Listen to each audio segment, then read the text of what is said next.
Volume 5, Chapter 550, 8th of January, 1947. The first day at Ephraim. Peace to you, Master, say Peter and James of Zebedee, coming back home, laden with pitchers full of water. Peace to you. Where are you coming from? From the stream. We went to get some water, and we shall go for more, to keep the house clean, considering that we are stopping. And it is not fair that the old woman should work for us. She is in the other room where she lit a fire to warm the water. My brother went to the wood to get some firewood. It has not rained for some time, and it burns like heath, explained James of Zebedee. Of course. But the trouble is that, although it was hardly daybreak, they saw us both at the stream and in the wood. And I went to the stream to avoid going to the fountain, says Peter. Why, Simon of Jonah? Because there were always people at the fountain, and they might have recognized us and come here. While they are speaking, Alphaeus' two sons, Judas of Kerioth and Thomas, have come into the long corridor that divides the house, and thus they can hear Peter's last words and Jesus' reply. What might not have happened at daybreak today would certainly have happened later, tomorrow at the latest, because we are staying here. Here? But I thought we were stopping only to rest, many of them say. We are not stopping to rest, but to stay. We shall depart from here only to go back to Jerusalem for Passover. Oh, I thought that when you referred to the place of wolves and butchers, you meant this region through which you wanted to pass, as you did in the past, to go to other places without taking the roads frequented by Judeans and Pharisees, says Philip, who has just arrived. And others say, I also thought that. You have misunderstood. This is not the place of wolves and butchers, although real wolves hide in its mountains. But I am not referring to animals. Oh, that was quite clear, explains Judas of Kerioth, somewhat ironically.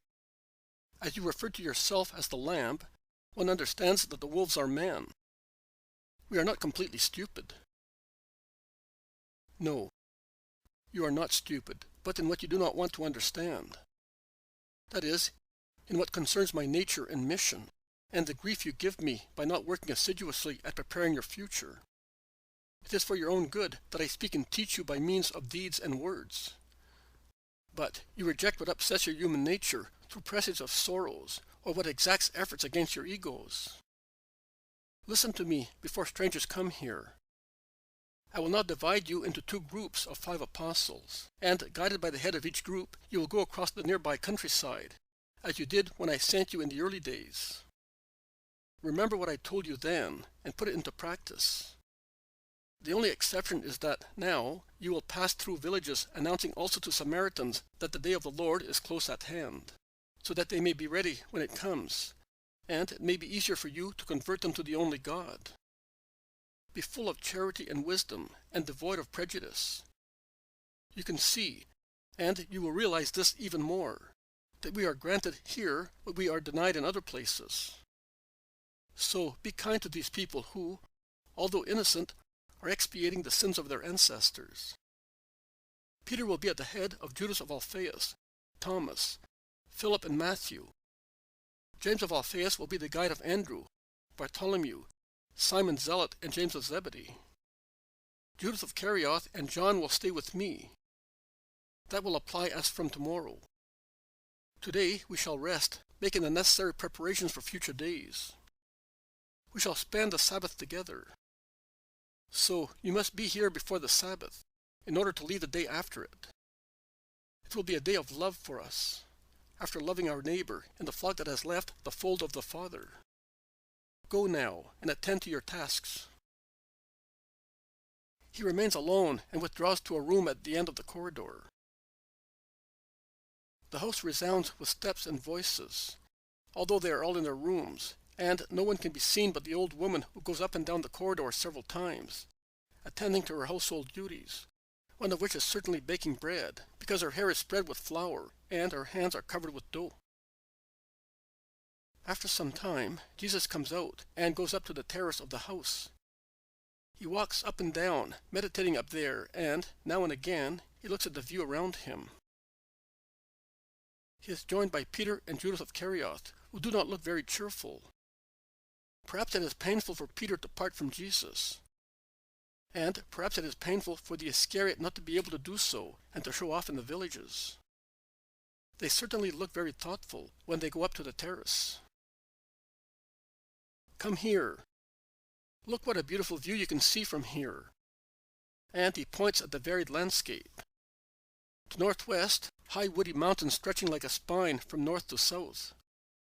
One of them, behind Ephraim, is a real giant, overlooking the others. To northeast and southeast, there are mild undulating hills.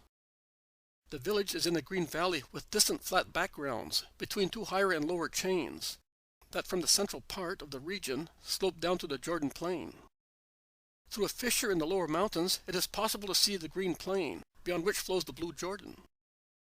At the height of springtime, this must be a beautiful place, all green and fertile. At present, the dark shades of vineyards and orchards interrupt the green of fields of cereals, and the verdant pastures nourished by the rich soil. If what lies beyond Ephraim is called a desert by John, it means that the desert of Judea was a very mild one, at least in this area, or at least it was a desert only because it was devoid of villages, all covered with woods and pastures among cheerfully gurgling streams, quite different from the land near the Dead Sea, an arid land that can rightly be called a desert, as it is devoid of vegetation, with the exception of the low, thorny, twisted shrubs that grow in deserts among scattered stones, and the sand rich in salt. But this pleasant desert, which lies beyond Ephraim, is widely adorned with vineyards, olive groves, and orchards, and the almond trees are now smiling at the sun, scattered here and there like white pink tufts, on the slopes that will soon be covered with the festoons of the new vine shoots. "I almost seem to be in my own town," says Judas. It looks also like Judah. The only difference is that there the torrent is down in the plain, and the town up on the hill. Here, instead, the town seems to be in a wide valley with the river in the middle, a country rich in vines. It must be lovely and very profitable for owners to own such land, remarks Peter. It is written, "May his land be blessed by Yahweh with the fruit of the sky and with dews, with the springs gushing from the abyss, with the fruit blessed by the sun and the moon, with the fruit from the tops of the ancient mountains, with the fruit of the eternal hills, and with plentiful crops of the land." And on those words of the Pentateuch, they base their proud obstinacy in considering themselves superior. It is so. Even the word of God and the gifts of God, if they descend into hearts full of pride, become the cause of ruin, not through their own fault, but because of the pride that adulterates their good juice, says Jesus. Of course, and of just Joseph, they have kept only the fury of a bull and the neck of a rhinoceros. "I do not like to stay here. Why do you not let me go with the others?" says the Iscariot. "Do you not like to stay with me?" asks Jesus, who stops looking at the landscape and turns round to look at Judas. "I do love to be with you, but not with the people of Ephraim." What a fine excuse! And what about us, then, as we shall be going through Samaria and the Decapolis, because we shall be able to go only to these places in the time prescribed between one Sabbath and the next one? Are we perhaps going among saints? Says Peter, reproaching Judas, who does not reply. What does it matter to you who is near you, if you can love everything through me? Love me in your neighbor, and all places will be alike as far as you are concerned, says Jesus calmly.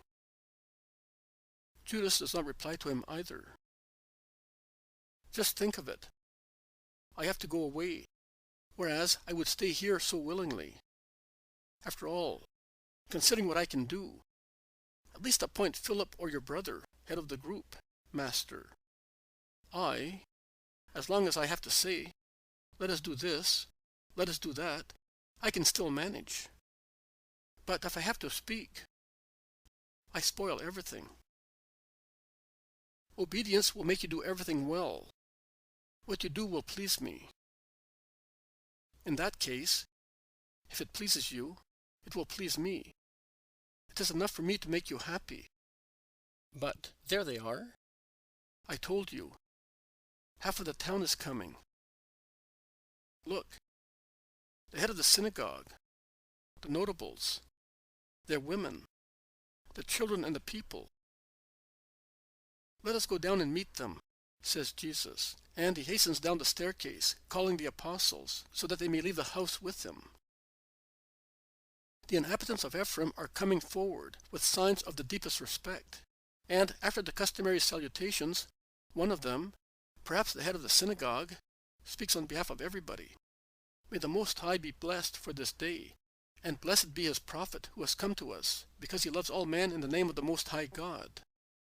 May you be blessed, Master and Lord, as you have remembered our hearts and our words, and you have come to rest among us. We will open our hearts and homes to you, asking you to speak to us for our health. May this day be blessed, because through it, he who receives him with upright spirit will see the desert bear fruit. What you said is correct, Malachi. He who knows how to receive with an upright spirit him who has come in the name of God will see his desert bear fruit, and the sturdy but wild plants in it become cultivated. I shall stay with you, and you will come to me as good friends, and my apostles will take my word to those who can accept it. Will you not teach us, Master? Asks Malachi, somewhat disappointed.